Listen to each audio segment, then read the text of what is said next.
Polşa son illərin ən sərt qışını yaşayır. Hazırda mən Varşavadayam. Temperatur -10 dərəcədə gündüz olmasına baxmayaraq, axşam saatlarında isə bu göstərici -15 dərəcəni keçir.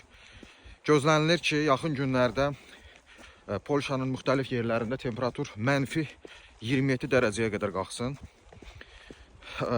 Yəni Varşavada daxil olmaqla bir çox şəhərlərdə texniki su boruları donub, bəzi yerlərdə və saatlarla su verilişi dayandırılıb və bir neçə saatdan sonra bu həllini tapıb. Yollar bir neçə gün çox sürüşkən oldu, amma dövlət milyonlarla pul xərclədi ki, bunlar baş verməsin.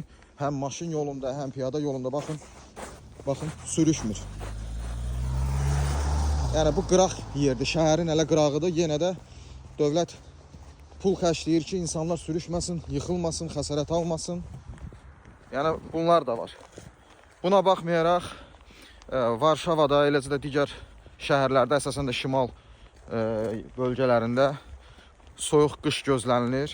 Bundan sonra da ona görə əyninizi qalın geyinin. Kim Polşaya gəlməyi planlaşdırırsa, bütün bunları nəzərə almalıdır. Artıq Polşanın Kanadadan demək olar o qədər də fərqi qalmadı.